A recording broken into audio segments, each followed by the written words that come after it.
This is Do It for a Living, your source for inside information on the future of automotive performance. Like, I love about having my dad as a mentor because I can always look up to him for something that I need. She's always been there to help me through training and mentorship the entire life. What's holding you back from starting or growing your business into what it can be? Well, if you're listening to this, it's not a lack of information. What you're about to hear is all you need to get motivated and start making waves. Do It for a Living podcast details the journey of today's true players in their own words. Find out how they broke out so you can too. The time is now. The time is always now. So I'm here with Stephen Aghakhani, and this is going to be a really unique episode today, guys. I'm pretty excited about it. Stephen is the fastest 13-year-old on the planet. So if you're not familiar with who this guy is, who this kid is, he's the kid that drives McClarens, Bugatti Veyrons, Porsche 918 Spyders, and the like, in addition to now a training Formula One driver. So we're going to talk about kind of all the details. Stephen, how's it going, man? Good, how are you? Oh, I'm living the dream, baby.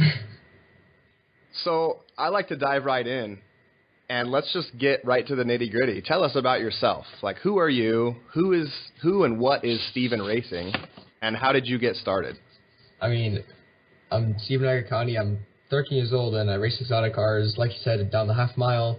And for the track and road course, I raced the Lamborghini Gallardo Super Trofeo, the Blanc Pawn car. Right now, I'm development driver for US Racetronics, and right now, for their team, I'm ranked bronze in the driver's list, which is the lowest class, so that's why I'm development driver to build up to the Platinum League, which Patrick Rujal is in currently. I started from my dad, who I begged him to put me into go-karts and train with a friend, so he finally listened to me, and ever since then, I've been getting faster, better and better. He saw the passion that I had for the cars, so he moved me into them, and like I got to thank him for everything because now there's no turning back at this point. Yeah. So how old were you when you first, fell in love with cars, and then how long did it take between like the time that you were, obsessed to the time that you got to sit in the seat? I've been obsessed. Like I remember, I was 2 years old. I was 2 years old. I was like washing my dad's cars and everything. So from like ever since 2 and 3 years old, I've been like addicted to cars, and I've always been so interested in how they work. And then in go-karts, I started at age 6, I believe. Okay. And so you obviously come from a car family. So we got to assume that a lot of people don't know who you are. So tell us about who you are, who your dad is, and the kind of cars that you grew up around. Like, what kind of cars does your dad own? Right now, currently, we own a nice list of exotic cars, from Porsche 918 Spyders to GT3 RS Porsches, Porsche Cayman GT4s, Bugatti Veyrons, Ford GTs, McLaren SLRs, McLaren 650S. And for luxury cars, we own a Rolls-Royce Phantom, which my dad personally loves the most. And then for like the silly cars that we got just because of how cool they were, we have a G65 G-Wagon. So that's a fun car to drive. You got a V12 twin turbo one? Yes. Yep. So that's the dream that every single person listening to this podcast just, wishes that they opened their garage and that was their deal. So obviously you come from a car family. Obviously you're a car kid. So how, I guess, did you always know that you were going to have a career in race driving, or is that something that's recently developed? That was something that recently came in because when I started karting and actually driving the cars, I never thought that I would move it into a career. I thought this was just going to be training in case I want to go racing, not in a career form back then. But now, ever since we've got the new Lamborghini and the part of the team, the US Racetronics team, it's moved into a career for me, and now I'm at the track almost every single day. So there's two things that I want to talk about for the people that are listening. Okay. One is, how much work is it to kind of build a career? And then the other thing is just going to be, like, what hurdles did you guys have to overcome? Or was it just, pick up the phone and say, hey, I want to buy this car and now I want to race with this team? Like, is there anything besides money that is a hurdle to becoming a race driver like yourself? I mean, yeah, You're an aspiring race driver. So if there's other 13-year-old, 15-year-old, 18-year-old people out in the world, right? Like, what hurdles did you have to overcome and advice you can give?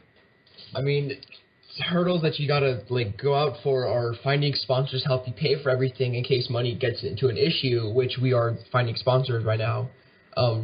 Actually, we got a sponsor by Tag Heuer. So we're getting sunglasses, shades, glasses, and everything from Tag Heuer, so that's really awesome. So they're gonna help and support us.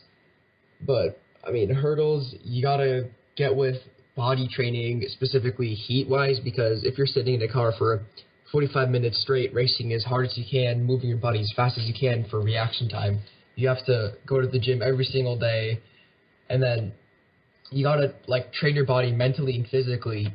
I have to be ready for this next race. You gotta study the track every single day, night. You gotta be with the coach and be with the team, and more importantly, you have to learn the most your car can put out. Because if you push your car over, you can throw a race. It's very complicated, but as long as you have those major points down, then racing should be in the bag for you. But problem is training comes in, and that's where all the coaches comes in, and that's the support that you get with teams. So another big problem is finding a team. Right. So talk about heat. How's heat been affecting you lately? Lately, heat has been at my neck because I've been racing in 110, 100-degree weather, and that's just outside. Track is probably 120, 130 in the cars, let alone 120 itself in a race suit helmet. So the heat training is very good because it'll put work on your body. So the next race you have, you don't break down as much as I did because I had training, and this is at Buttonwillow Raceway. It was about 110 degrees inside the car, and I was racing in that car for, 4 or 5 hours. So for 110 degrees, 4 or 5 hours constantly, moving your body around, it pushes a lot of pressure on you. And towards the end of the day, I had to, literally pull over the car mid-racetrack, which is lucky because it was practice, so no other cars are there. But I had to pull over, get out the car, and I basically vomited because of heat exhaustion. Yeah. Wow. So what are you doing to work on that? How are you going to prevent that in the future? Is it just a training thing, or are you going to have a water-cooled suit, or all of the above? The team, honestly, no, I'm sorry. My father wanted to put me in a cool suit, but the team wanted to keep me in my regular race suit so I can get used to the heat. So later when I do endurance series, then I won't break down. I mean, right now I'm at a very good state. I've learned from my mistakes from heat, but I'm getting better and better. But the cool suit will make it so it's like a cheating thing, so you don't need because your body's always going to be cold, you don't have the heat exhaustion that you have when you race a normal suit. So the heat training is good because we go out there in very get used to it. Yeah. So it's very hard. It's very hard conditioning to get used to, but you gotta do what you gotta do to be a good race car driver. So what's the goal? A lot of people at 13 years old, right, are sitting around playing video games. Yeah. So I commend you for working towards a career. You're in a pretty unique position to be able to do that thing. So tell me, what's the goal? Where do you see yourself, as an adult? As an adult, I mean, I had 2 roads to go down to. I have the racing career and also have my father's business to go down to. I mean, my father had a plan out a while back before I started racing that you were going to take over my business. I was going to get everything set up for school and everything. But now that racing's in the picture, we got to completely shift everything around. But the plan my dad was going for was to have me go for law training and have a racing career. So in case racing doesn't work out, I can always back off of that for a little bit, go to my father's business, do what I have to do there, and then maybe if racing gets out or turns out to be better for me, then I'll move back to the racing career. Right. So have you always been career-minded? Has your father always pushed you to, discuss what you're going to do as an adult? Or, do you get to just be a kid? I mean, that came into focus because my dad pushes me to my career because I'm with him a lot. I hang out with all of his guy friends, and we're always talking about that stuff. So that's always been a picture in mind for me ever since, I don't know, the age of like 8 or something, age 8, 7. That's always been in a mind for me, but I never thought it would be in this career form. I always thought it would go down the business road. So what does your dad do? Talk about your dad's businesses. Right now he's a CPA business manager. He has 2 firms right now, one in Beverly Hills, California, and Glendale, California, which are both very good, excellent. He recently established the Beverly Hills firm about half a year ago, and right now it's up to the same money rate as the Glendale office, and the Glendale office has been there for 12, 13 years already. So he had in mind to sell the Glendale office and maybe just work on Beverly Hills office because the second office is already making the same amount of money. But then the one thing I said, though, is that what's the point of selling one when you can have both that are making the same amount? So you can have double it. But problem is he has to do more work. So price pays. All right. Well, it's really impressive to be able to have like a one-on-one conversation with a 13-year-old and be able to discuss these things. So I really appreciate it.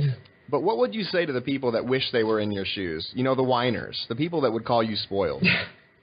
For the haters, they're really funny actually. Some people say, "Oh, he has no training. He doesn't know what he's doing." Like the child endangerment, putting him in a car, going that fast. So, for all the haters out there, you do you, I'll do me. Okay, so. Awesome. Yeah. And so you don't deal with any, like it sounds like you got to run into that question often, right? And it seems like it doesn't even faze you. And I think that that's the most important thing, right? Is just being able to be mentally tough because you're going to have that no matter what. And I'm impressed that you're able to just kind of dodge that and, just runs right off your back like no big deal. Yeah. But internally, when you're sitting there, I don't know, on grid, about ready to do a pass, your heart's beating pretty fast. Do you have any self-doubt, or are you just like, eye of the tiger, I'm going to go faster than I've ever gone before? Is it all positive, or do you have any self-doubt? I had self-doubt. I had a big amount of self-doubt in the very beginning because that was when I was just getting into cars, and that was when I was like, oh my god, if I like crash right now, I'm going to be in huge trouble. I can't do this. I have to focus as good as I can right now, as hard as I can. But like, the more I race, the more comfortable I get. And right now, I have almost no self-doubt right now, as much as I can say right now. Because beginning, I remember it was in Colorado, and my dad gave me the keys to the Aventador. Well, he didn't really give me the keys, but I begged him to take me out. And he let me do a 30 miles an hour pass down the half mile in the Aventador. And then slower and slower that same day, we kept going faster and faster till I got 110. He was like, okay, you need to wait here. I'll train you for more next event. I'm like, okay. So then next day, I finally came in Oregon. Then that's when he brought the McClaren 650S out when it had no parts on it. And then he said, okay, I trust you. This car is very safe, and I trust your judgment. I know what you can do. I'm giving you the keys for you to race this. Like, just be careful out there. Like, okay, thank you. And ever since then, I've never had the thought of self-doubt. But every now and then, it comes back to me from where it started. So when you're on grid and you're about to make a pass, is your heart beating faster than normal? Are you getting pumped up? Like, where are you at mentally? Continue. I'm just curious to see, are you looking at the guy next to you saying this is going down? Yeah. Or are you... That's basically how it goes. I mean, it all depends who you're racing, because you can have an easy race or you can have a very close race where you have to really focus hard, and that's when your heart rate goes up, your brain goes into overdrive mode, and your shifting has to be on point in order to defeat the guy who you're racing with. But if it's an easy race, then it's like a slack back race. You can just throw the car in automatic, floor it, and that's all you got to do, because while the other guy might be trying as hard as he can, it's mainly most of it comes down to the car. But if it's a very close race, that all comes down to driver, which puts the focus into mind. And all the training has brought me up to this moment, so I can't thank him as much as I can right now. Do you think that you push the car and you and the car go faster when you are forced to, when you have like you said, a good race as opposed to an easy race? I would like to say so, because at that time you're really focusing more on your shifting points to get the most out of the car's RPM, horsepower, and torque. Because right now the factory for the McLaren, a while back, about 3 shift sector events ago, I was going against a P1 in my 650S, and that race was very hard because that race came down to timing your launches and getting the perfect shifting so the P1 doesn't catch up. And luckily, I won that race, I would say, about 2 to 3 cars when everybody thought the P1 was going to kill me.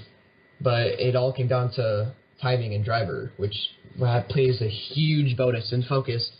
And like you said, again, your heartbeat rate goes up like crazy. So yeah, take off the helmet and you're like sweating like, oh my God, did I just do that? What do you like more? Are you more into like the half mile, just acceleration stuff, or this road racing stuff? When I started the half mile, I thought the half mile was the most greatest thing ever. But then the more I race track racing, the more I fall in love with the tracks. Because if you think about it, the road courses have half miles and turns, which is even better. Because there are people who come into the half mile with these crazy build cars, no names included, that will dominate the half mile, but then put them on a track with the same car or a faster track car, and they'll probably be the worst guy there. Right. Because all they know is put your foot to the ground and go straight. So it's different, the track and half mile. Sure. So going back to you being, super young. So, like, this blows my mind. Your date of birth is 2003. Like, you're born in 2003. I was already graduated high school in 2003. Okay? So when you're at the track and you're meeting all these new people and stuff, like, what's their first reaction? Somebody that hasn't met you and doesn't know about you, for example. Like, what's their first reaction to you being so young? Are you actually 13 years old? I mean, most people actually say, are you 16 years old? Like, almost everybody at the track thinks I'm 16 and actually not 13 years old. I gotta say, no, I'm not 16, I'm 13. I started from this, like, I started from my father. He put me into go-karts and everything. And because of training, now we're at this point, they're like, oh my God, that's so awesome. Keep it up, keep up the good work. Yeah. And I love all the support that everybody gives. But then yet again, all the amazing fan base comes with all the haters. But like I said before, just let them do that and you do you. Yeah. So tell me about the haters. You get what, emails, or just how does the hate come? The hate comes usually on Instagram, Facebook. I mean, right now I don't have Twitter. My sister does. People comment on her stuff about me. People call me gay, spoiled, doesn't know how to drive, child endangerment, horrible father. Like, I mean, I can go on forever. It's funny, but every single time someone hates on, like, and posts a hate comment, I got, like, all my fans there that's, like, going against this one hater, like, trying to push him back and everything. So I love all the fans and support that comes with it. I know, isn't that awesome when, someone starts hating for no reason, and then, you maybe haven't even noticed the comment yet. And then all the fans go crazy on them. It's so funny. I love it. Props to you guys for, all that you're doing. Thank you. You're definitely in a good position, and I like to see that you're backing it up with, the day-to-day work. Yeah. That's just really the most important thing. I think what I really want to paint the picture of is no matter what you're given, the path isn't laid out for you, right? Like you might be given an opportunity, but you still have to work your ass off to do anything. Like, you don't just wake up in the morning and go racing and things just happen, right? This all came from hard work and labor. I mean, this all started with my dad, actually. He came to this country with, $45 literally in 1987, I believe, 1985, and ever since then, he's been working his way up. He's had a very rough life. He was a soldier in the Gulf War, actually, the first Gulf War. And that was very tough for him to go through. And then after the Gulf War ended, he was like, okay, I'm out of here. So he finally came back to U.S. and he laid down his business, got his work in, got school in, and he went to UCLA. He was A+. He was top 3 ranked, top 3 best student in the U.S. at that time, which is amazing. And ever since then, in what field? In the law field. Okay. And ever since then, he's had an amazing business. He's a very smart guy. He knows what he's doing. And every single time I need help or anything, I go up to him. But all of this started with a little trip to the USA, and this all started with one little business. And I remember his business used to be like right now 10 clients at the max. And when he would have 10 clients, he was really happy. But now he's at over 2,000 client budget, and right now that's a lot of clients to hold. But because of that, he's able to support the racing easily. But problem is that it puts a lot of pressure on his mind because he is getting at the age where his nerves are starting to go, and his heart is having not the nicest time. Mm-hmm. But so to run 2 firms is very stressful on him. So I don't like to see him stressed, but every single time he comes out to the track and sees me do what I do best, he puts a huge smile on his face, and that's what I love to see. So would you say your dad's your hero? Yes, my mentor, hero, and teaches me everything in life. He gave me all the respect I have for other people, all the courage I have. Like he formed me, like I'm basically a shadow. That's what he said to me. Yeah. That's awesome, man. So, Stephen, we got to take just a minute and thank our sponsors. Yep. Efi University is hosting a new class called Essentials of Operating a Shop. If you're interested in learning how to run your shop more efficiently, this class is for you. For details and to find a class near you, go to EFI101.com and look for the Essentials of Operating a Shop class. Our next class is being held in Houston, Texas on August 13th, followed by Chicago, Illinois on September 3rd. Be sure to use a coupon code DIFAL for $50 off when you sign up. Okay, so we're back. Stephen, what's a typical day look like for you? Typical day is wake up around 6:30, 7 a.m., do all the stuff, brush your teeth, and go down, eat breakfast. Usually eat breakfast with the family, which is, eggs, bread, and a nice cup of tea. And then after that, I relax for a bit, watch sports if I have to. Then later in the evening, around 2, 3, 4 o'clock, I study the track, do track videos, look at all the coach briefings. If it's a race day, though, it's wake up 4 a.m., drive to the track with the 40-foot trailer, unload the cars, and then it's all racing out there because we have the team. We set up all the tires, fuel, data stations. So for an average day for me would be waking up basically on the racetrack. That would be an average day for me. Where does school fit in? School, that is, for me, more important than racing because right now school is key priority because I'm, just moving to the 8th grade, and right now I got to build up because if I do good now in school, then I'm going to have a good career, or I'm going to have a good chance to get in UCLA and everything. So if I do good now, then I'll be good in the law business. So then, like I said before, if the racing doesn't work out, I always have a backup. So as long as I do good in school, I always have a good chance for the law, business, and everything. So do you go to school? It sounds like you're not in school, Monday through Friday. Well, I'm in the schools most of the week. Some weeks I'm there for the entire week, but I have to say I sometimes might take Fridays off to get a race in or a track day or a practice because sadly, as I might say, school isn't that cooperative with my racing right now because I could go to a race on Friday and I might forget to turn in an assignment or something, and then come in Monday and they might not give me all credit for it because I forgot to turn it in. I'm like, yeah, but and they're like, you didn't turn this in. I'm like, yeah, but I'm really busy. They're like, nope, sorry. So it happens. But so how do you fit it in? So for example, if you're not at school on Friday because you're going racing, how does that work? Because does that mean that you spend your weekend, doing schoolwork instead of your Friday? Like, do you spend your Sunday doing schoolwork instead of Friday, or how does it work? Like, Usually it would be Sunday for the schoolwork because I usually have a race Friday, and then Saturday I go over all the data that I had. So then Sunday would be usually when I get the work in for Monday done. But then yet again, they don't give me all the credit that I needed. So then yet again, my grades drop. But we still somehow find a way to pass. But still, I can't complain. But racing has always been a top priority for me. I'm sorry, not racing. School has always been a top priority for me because I balanced the racing and school to a 75-25 split, 25% racing and then 75 school. But now, Gotcha. because I have formula trading, I might need to change the odds a bit and make it 50-50. uh-huh.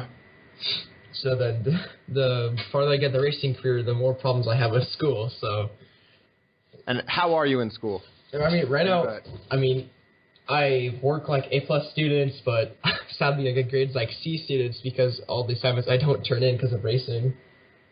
So racing does get in the way, I will say. And is your dad okay with that? As long as I do good in racing, as long as I pass the grades, then yes. But he mainly focuses on school more than racing, of course, always. So I can't imagine that you relate to fellow 13-year-olds that much, at least as far as the racing is concerned. So how do you do with other kids your age? I mean, when I'm at school and with all like my friends and everything, I don't really talk about racing because I'm not a guy who likes to boast about racing that much. Yeah. Because I like to keep it quiet, and then at the racetrack, I'll let the car and time speak for itself. But I mean, I still have my game, still got my friends, and they respect that I race and they love what I do. So I'm always happy for that. I have friends always there to support me. But yeah, I mean, for 13-year-old kid like me, I'm not that far off a real 13-year-old.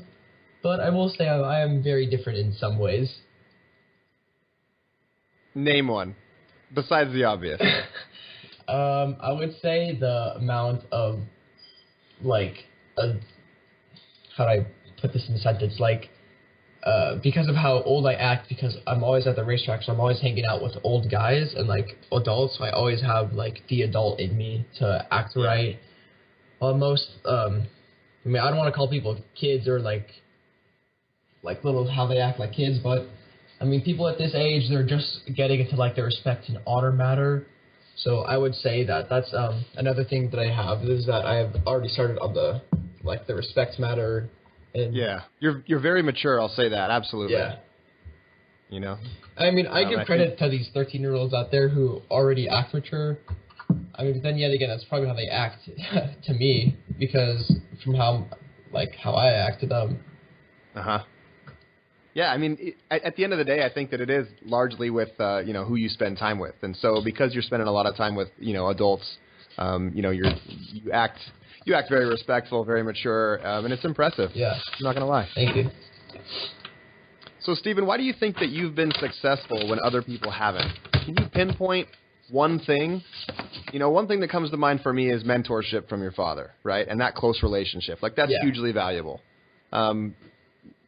I mean, is that the one thing that you would say is the most successful, or would make you? That and the training that he gives me, because if I do something wrong, he'll take me back to it, show me how it's done, and then I will come back to it next time or the next day and fix my mistake. And that's what, I love about having my dad as a mentor, because I can always look up to him for something that I need.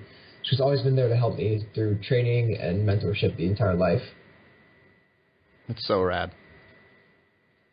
Man, if you could go back and go back in time and get a do-over for just one situation, what would it be?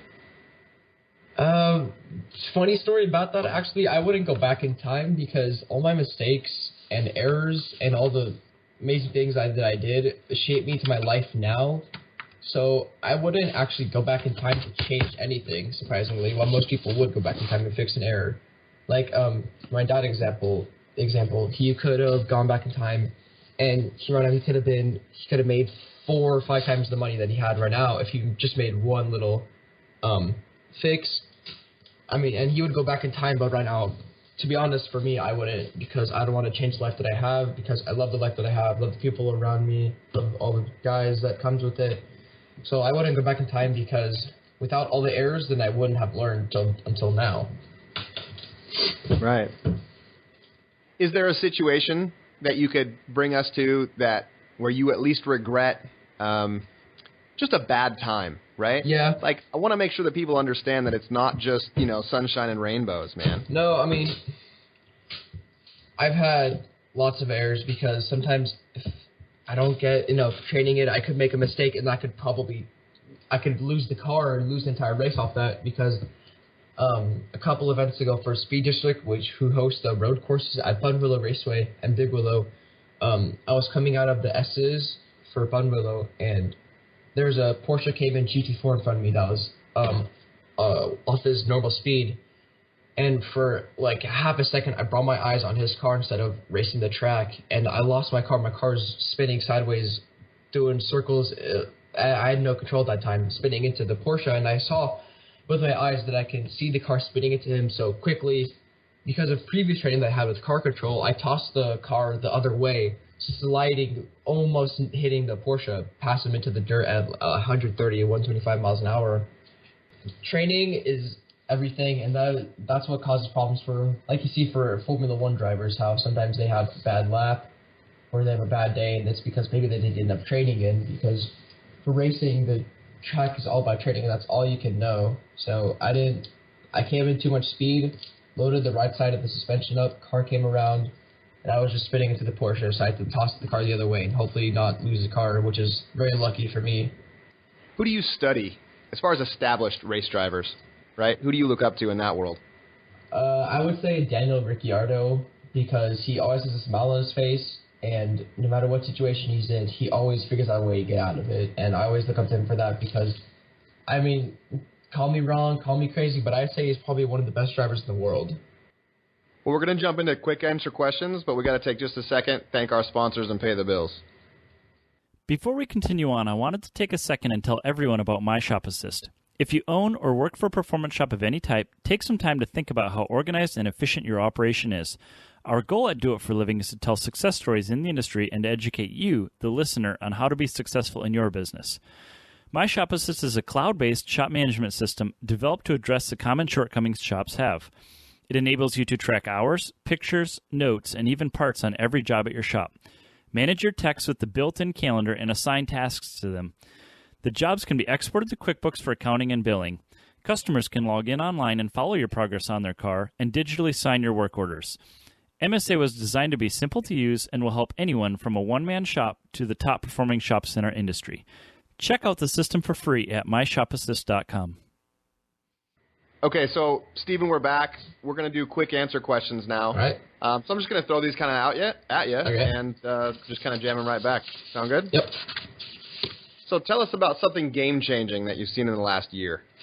I would say all the new regulations that come with the new F1 and F1 Paint Series, because of car restrictions and everything, it changes the race completely from what the car, because it limits the car a lot. As in, what do you call it? My Lamborghini, it actually has 10 less horsepower than the factory car. So in a drag race, I'm pretty sure the factory car could beat my car to the track one in a drag race because of car restrictions and how much it's affected the car. What do you think about the proposed regulation where you're not going to be able to modify any road-going vehicle? Have you heard about that? Yeah, I believe they didn't pass the law, correct? Correct. Well, it's still there.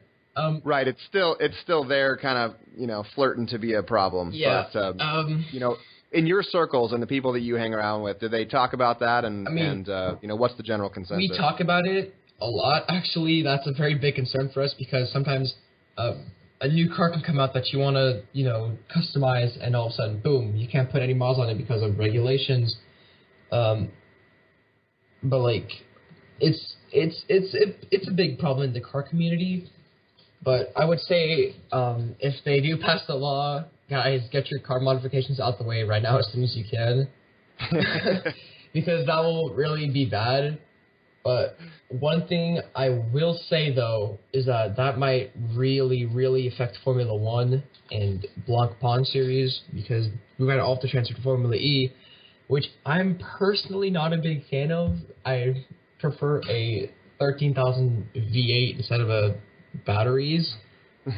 But, yeah, I would say just... Okay, so you have a unique perspective because you're so young, right? Yeah. Like, it's possible that you would have a different perspective than, say, someone 20 years your elder. So even at your age, though, the electric thing just doesn't do it for you. Yeah. Is that right? Yes, because I'm a very, very picky person when it comes to car noise. As my favorite sounding car, Lexus LFA, that... Oh, yeah. Love the V10 in that car. That thing is a monster. Fair enough. So what about software? Do you have a software program that you use every day? I mean, software-wise, as in like app specifically, or? Sure. Yeah. What software or app? I mean, I would say usually Instagram or Facebook, because I'm able to share like my life with the fans, the car community, and everything, and I can also talk with other people, and if we can, set up an event like over the messaging. So it's the Facebook car community has always brought us together, because that's where I met Josh. Yeah, that's when I first met Josh, who was the creator of Speed District. So, and ever since then, I've loved coming out to his events, and he loves having us. So, I mean, I can't say. All I gotta say is thank you for hosting him. Right on. And when you're on Facebook, are you doing it through your personal page or Steven Racing? Personal and Steven Racing. Steven Racing is usually where I post all the Lamborghini stuff and McClaren stuff, and then my personal page is usually where all the racing talk goes down. Gotcha. And on Instagram, what's your handle? So for everybody listening, how do we come find you? It's just see what you're all about. My Instagram name is just Steven.Aghakhani. Aghakhani. And yeah, you got my Instagram. I post all my car stuff. I have all the mainly my main set of fans on Instagram. But yeah, that's usually where you can find me. I'm usually on Instagram a lot more than Facebook, because usually my dad's on my Facebook, because he knows how to work Facebook, and I'm not the best at it. Yeah. Yeah. But yeah, I'm usually more on Instagram more, so that's usually where you can find me. If you want to like send me a message, if you're gonna come out to an event or anything, just like message me and I'll see what I can do. Nice. So to end, what's the future of automotive performance? Like, you already spoke to electric. Everything's coming direct injected now. There's a lot more push for smaller turbocharged engines. Yeah. What do you think the future of automotive performance is? In all your circles and all the discussions that you and your dad and your friends have, what do you think the future looks like? I mean, everybody's saying it's all going to go electric, and soon there's going to be like 1,000, 2,000 horsepower electric cars. But, I mean, personally, I think the future's unknown, because we might go to electric cars, but then all of a sudden we can go back to gas-powered cars, or petrol-powered cars, excuse me. And that could change the world completely, because now we have to get back to this old sequence that we had. But I personally, I don't want to give up the petrol motor cars, because I don't know, I just can't handle battery cars. They're so, I don't know, I need sound when I have to drive a car. Yeah. Don't make me started on Prius drivers. Go for it. Hypermilers. What do you call it? The other day, one of our good buddies from Norway came over, and him and I, we both despise Priuses and Pontiac Aztecs. I don't know what's up with those cars. We just hate them for some reason. Aztecs pretty ugly. Probably one of the ugliest cars in the world, probably. We were having a party, and we needed to move one of a friend's Prius out the driveway, and it was 2 days actually. The first day my friend moved it, and my dad ran to get a camera and take a picture of it, because he doesn't like he hates that car. If he had the choice, he'll blow up every single Prius in the world. But, what do you call it? And then, yeah, so then he got a picture of it, and then the next day, my buddy from Norway filmed me actually moving it, which is even worse than a picture. And in the video, I said, "I hate you." Blackmail. They'll be able to use that for blackmail forever. Yeah, but then I also have a picture of him, so, yeah. So, how do we connect with you? You already spoke to Instagram. Is that probably the best way? Instagram, if not Facebook Messenger, is a good choice because I'm usually on it with buddies that I check a lot because I'm usually talking with all my racing friends on there. So usually Facebook Messenger and Instagram DMs, that's a good way to find me. Or just comment on a photo and I'll look at it and I'll reply and everything. Sometimes if I might not reply, I'm kind of busy, so yeah. But usually direct messages, commenting, and Facebook Messenger is a way to find me. Sounds good. Hey, Steven, I just want to say thanks very much for taking some time. I know you're super busy between all the racing and the school. Yeah. I wish you the best. Thank you. Really do. So, keep up the hard work, keep doing your thing, and, we'll keep watching and supporting. Thank you. Thanks, dude. Have a great day. You too. Thanks for listening to Do It for a Living. You can find out more about this guest, this show, and even details about what we just talked about at our website, doitforaliving.net. Check out the Facebook page at facebook.com/doitforaliving and tell us who you want to hear from. And most importantly, subscribe to the podcast. Click subscribe. Do it now. Seriously. I'll wait while you grab your phone. Open up the podcast app, tap the